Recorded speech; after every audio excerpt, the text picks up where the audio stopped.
Audio Jungle.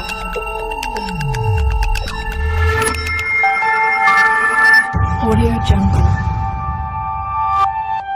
Hey, good morning my dear friends and students. I am Sadhna and all of you enjoying mathematics and science with me. नेहमीप्रमाणे enjoy करताय mathematics. 7th स्टँडर्डचा मॅथमॅटिक्सचा खूप simple chapter, ज्या चॅप्टरचं नाव आहे indices. हा chapter आज मी तुमच्यासाठी घेऊन आली आहे. याच्या अगोदर आपण मल्टिप्लिकेशन ऑफ इंडायसेस कसं केलं हा रूल समजावून घेतला. आज आपण बघणार आहोत याच इंडायसेसचा नेक्स्ट टॉपिक, नेक्स्ट रूल आपण इथे समजावून घेणार आहोत. त्या अगोदर जे विद्यार्थी चॅनलवरती नवीन असेल तर सबस्क्राईब करायला विसरू नका. So student, what is today's topic? Let's see. Student, today we have to see the division of indices with a same base. जसं मल्टिप्लिकेशन ऑफ इंडायसेस बघितलं, सेम बेस, ज्यावेळेस तुमचे बेस सारखे आहे त्यावेळेस डिव्हिजन कसं करायचं हे आपल्याला इथे बघायचं आहे. ठीक आहे, समजा एक रूल आहे. रूल तुम्ही समजून घ्या. A is any non zero integer. Zero सोडून कुठलाही ए हा एक इंटिजर आहे. A raise to M divided by A raise to N is equal to, अशी जर सिच्युएशन असेल तर काय करणार आपण इथे? A raise to M minus N. म्हणजे तुमच्या काय लक्षात आलं? ज्या वेळेस आपण इथे मल्टिप्लिकेशन करत होतो त्यावेळेस आपल्याला काय करायचं आहे? प्लस. ओके. आणि ज्यावेळेस आपलं डिवायडेशनचं चिन्ह असणार आहे त्यावेळेस आपल्याला काय करायचं आहे? तिथे मायनस. हा साधा आणि सोपा रूल तुम्ही लक्षात ठेवायचा आहे. ज्यावेळेस डिवायडेशन असेल त्यावेळेस आपण मायनस करणार आणि ज्यावेळेस मल्टिप्लिकेशन असणार आहे त्यावेळेस आपण प्लस करणार. ओके, लेट्स सी एक्झाम्पल्स घेतल्यानंतर तुमचा हा जो रूल आहे तो अगदी फिक्स होणार आहे तुमच्या माइंडमध्ये. काय, आता समजा मी एक example 15 raise to 6 divided by 15 raise to 2 एक सिंपल एक्झाम्पल घेतला आहे. काय आहे तुमचा बेस? इथे सेम आहे. सेम बेस असेल तर रूल काय यूज करायचा? तुमचा हा रूल जो आहे तो कंपल्सरी इथे लिहून घ्यायचा. घेतल्यानंतर काय करणार तुम्ही? 15 जो काय आहे ते बेस सारखा आहे म्हणून 6 मायनस 2 करणार इथे आणि 6 मधून तुमचे 2 गेल्यानंतर उरले आहे 4. So your answer is 15 raise to 4. Very simple. किंवा फ्रॅक्शनच्या फॉर्म मध्ये समजा तुम्हाला दिलेला आहे 9/8 raise to 10 divided by 9/8 raise to 3 अशा पद्धतीने दिला आहे. तरी घाबरून जायचं नाही. हा जो बेस आहे तो एकदाच लिहून घ्यायचा.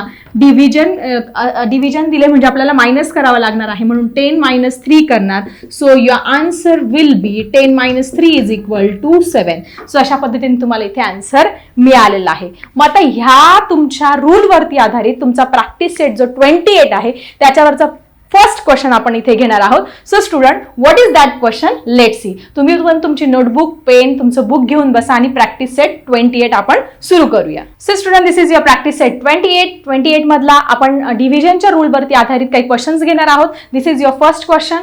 ए raise to 6 divided by A raise to 4. Directly minus करायचं हे माहिती आहे, पण तुम्हाला अजून एक मेथड सांगते की जी मेथड तुम्हाला जर कधी एक्झाम्पलमध्ये खूप डिफिकल्टी आली तर ती मेथड वापरा. शक्यतो ही मेथड तुम्हाला येऊन जाईल. मग आता ए रेस टू 6 म्हणजे काय? ए किती वेळा लिहिणार? 1 2 3 4 5 and 6. डिवायडेड म्हणजे आपण अपॉन लिहित असतो. ओके, ए रेस टू 6 म्हणजे ए चा 6 वेळा गुणाकार, डिवायडेड म्हणजे अपॉन. आणि ए रेस टू 4 म्हणजे ए किती वेळा लिहिणार तुम्ही इथे? 4 टाइम्स. किती वेळा लिहिणार इथे? 4 टाइम्स. आणि याचं जर डिवायडेशन केल्यानंतर जे सारखे सारखे कट होतील, हा एक ए, दिस वन पेअर इज कट, हा ए आणि हा ए कट झाला, हा आणि हा ए कट झाला, हा आणि हा ए काय झाला तुमचा? कट झाला. म्हणजे 4 ए तुमचे इथे कट झाले आणि मग राहिले काय तुमचे? 2 ए म्हणजे ए रेस टू 2. म्हणजे आपल्याला इथे आन्सर मिळालेला आहे ए रेस टू 2. या मेथडने पण तुम्ही जाऊ शकतात, पण आपला जो रूल आहे आपल्याला एक्झामच्या दृष्टीने रूल सुद्धा यूज करायचा आहे. What is our rule? A raise to M divided by A raise to N is equal to A raise to M minus 1 m minus n. This rule we have to use this. आपण हा rule use करणार आहोत. आपण जर example इथे लिहून घेतलं अशा पद्धतीने तर आपला इथे काय आहे? बेस सेम आहे. बेस सेम असल्यामुळे आपण काय करणार? त्याच्या घातांकांची वजाबाकी करणार आणि 6 मधून 4 गेले तुमचे 2 उरलेले आहे. अशा पद्धतीने इथे पण ए रेस टू 2 आणि इथे पण ए रेस टू 2. आन्सर काय आलेलं आहे? सेम आहे. तुम्हाला एक एक्स्ट्रा इन्फॉर्मेशनसाठी, तुमच्या नॉलेजसाठी ही एक्स्ट्रा मी मेथड सांगितली आहे. तुम्हाला जर कधी वापरता आले तर तुम्ही यूज करू शकतात. ओके, नाहीतर आपण आपले जे रूल आहे तो लिहायचा आणि त्याच्यानुसार सॉल्व्ह करायचा. Okay, let's see the next one.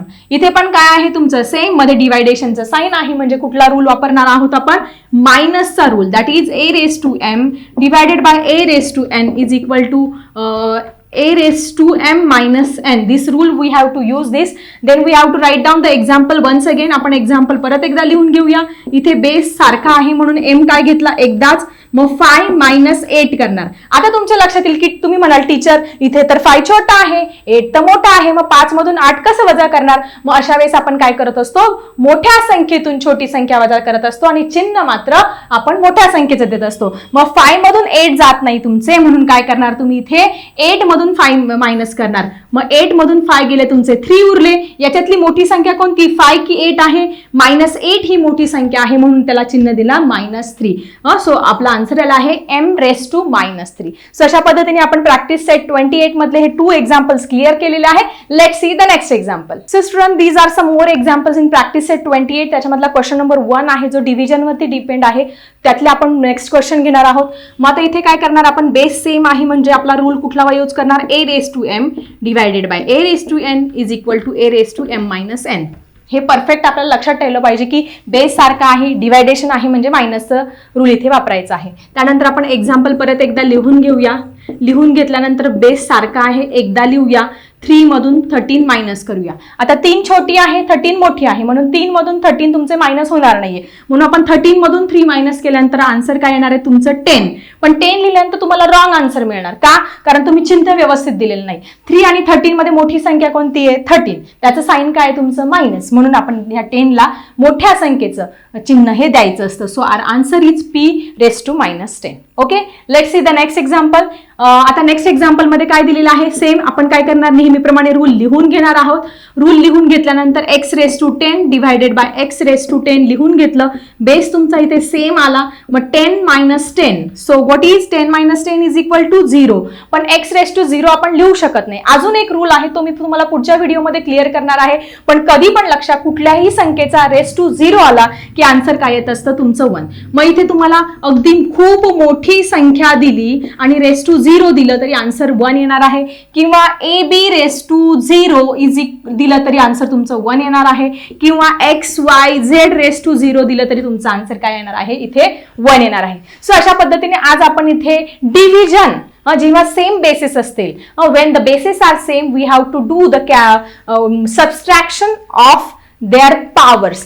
ज्यावेळेस डिव्हिजनचं चिन्ह दिसेल तुम्हाला कुठेही कधीही आणि त्यांचे बेस सारखे असेल तर काय करणार, तिथे साधी सोपी वजाबाकी करून टाकायची. हा रूल आज आपण इथे क्लिअर केला आहे. So what is our rule, a raised to m divided by a raised to n is equal to a raised to m minus 1.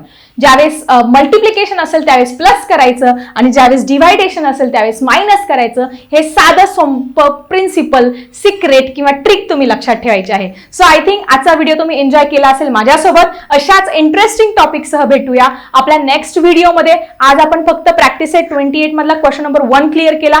Next जे क्वेश्चन आहे ते आपण कव्हर करूया आपल्या नेक्स्ट व्हिडिओमध्ये. आता मी थांबते. Bye everyone.